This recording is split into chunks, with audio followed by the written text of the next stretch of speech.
A gente sabe que a pandemia de Covid-19 está aí, né, para o mundo como um todo,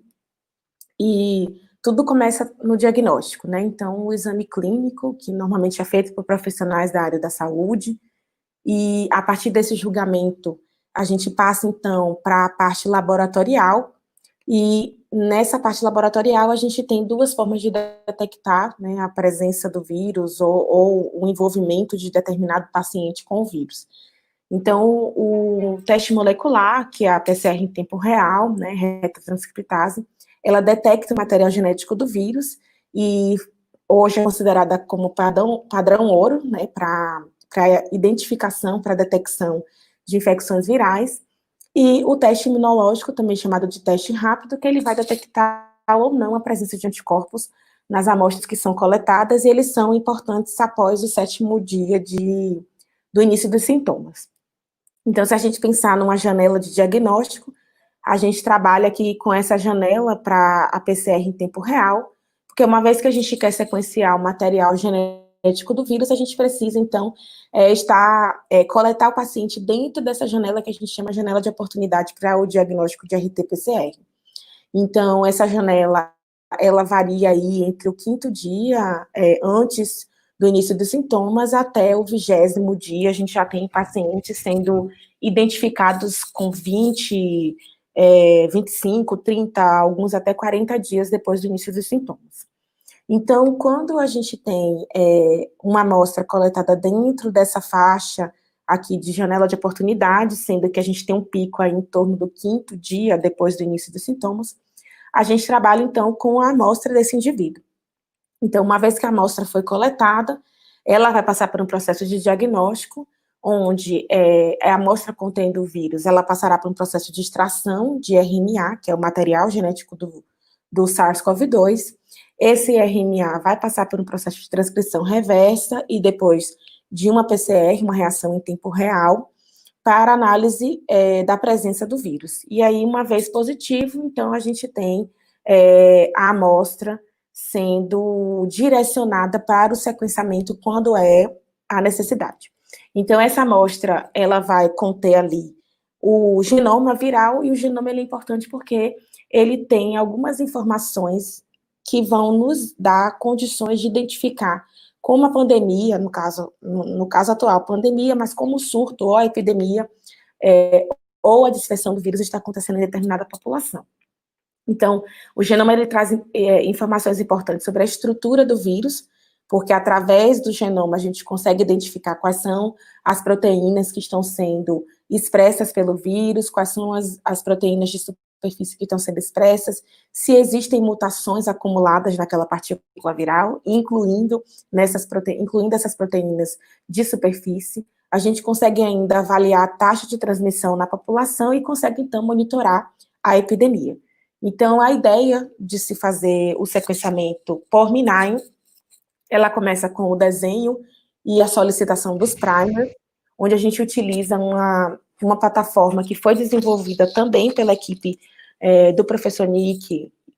que é da Universidade de Birmingham, junto com a Universidade de Oxford, que chama Primal Skin. Essa ferramenta, ela permite que você coloque a tua sequência alvo, e aí pode ser uma sequência viral, uma sequência bacteriana, e ela vai te devolver um conjunto de primers padronizados em termos de temperatura de melting, para que você consiga realizar uma reação multiplex e sequenciar ou amplificar, na realidade, o genoma como um todo. Então, uma vez os primers definidos e solicitados, a gente segue para o processo de extração de ácidos nucleicos, onde a gente pode ter material genético RNA ou DNA. No caso do RNA, a gente passa pela síntese do DNA complementar e, em seguida, uma reação de PCR multiplex, onde a gente vai ter amplificação de todos os alvos daquele genoma, né, de todo o genoma do micro-organismo. Em seguida, a gente quantifica, que foi uma coisa que o Lucas falou aqui. A questão da quantificação é importantíssima, porque hoje a gente consegue rodar 24 pacientes de forma simultânea, utilizando a plataforma Minnaio. Já existe um kit para para sequenciamento de 96 pacientes simultâneos, 96 amostras, na verdade, simultâneas, mas hoje a gente só tem trabalhado com o kit de 24, e é nesse processo de quantificação que a gente normaliza todo o material genético para que a gente tenha, das diferentes amostras, a mesma quantidade de material genético sendo colocado como input naquela biblioteca. Feito isso, a gente prepara a biblioteca e sequencia, né? E esse sequenciamento pode acontecer por diversas plataformas. Esse workflow, ele funciona tanto para o Minayo quanto para o Illumina. Depois disso, a gente faz a análise das sequências que foram geradas e segue para um controle de qualidade para ver se a gente consegue, então, inferir outras questões através da bioinformática. Então, só ilustrando, basicamente, o processo é esse, né? A gente parte de uma amostra no caso de COVID, a gente parte de uma amostra de secreção do trato respiratório, faz o isolamento da RNA viral, a reação em cadeia da polimerase, para detecção das amostras positivas e principalmente do cycle threshold, né, que é importante para a gente ter uma noção de como essa amostra vai se comportar nas quantificações posteriores, a síntese de material cDNA, DNA complementar, a reação de multiplex, onde a gente amplifica todo o genoma, a purificação através de BIDs, a quantificação, o preparo da biblioteca, que envolve uma série de reações enzimáticas que são intercaladas por reações, na verdade, por purificações, também por BIDs, e depois o sequenciamento.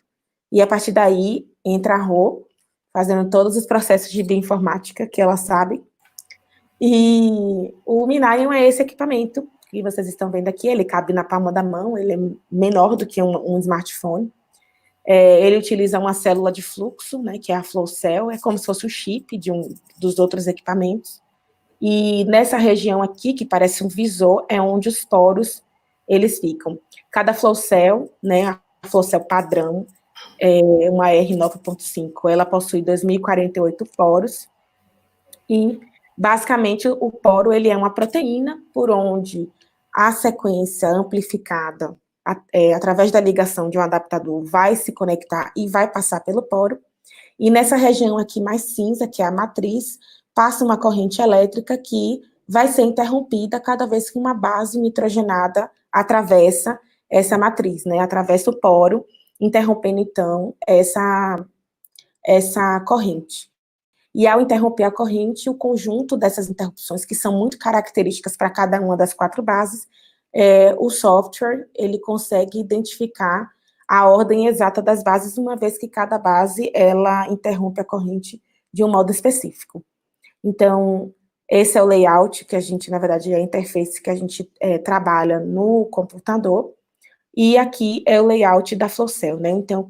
cada quadradinho desse aqui corresponde a um poro, e aí, nesses poros, a gente consegue identificar, na verdade, corresponde aos canais, e nesses canais a gente consegue identificar quais são os canais que estão sequenciando, que são todos esses que estão em verde mais claro, e aqueles que estão se recuperando,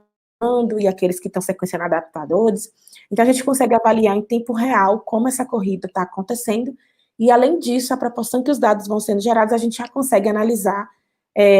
utilizando o pipeline de forma parcial. Então, no caso específico da COVID-19, a gente fez isso, né, nas primeiras 48 horas, e nós publicamos esse trabalho, onde eu vou mostrar rapidamente aqui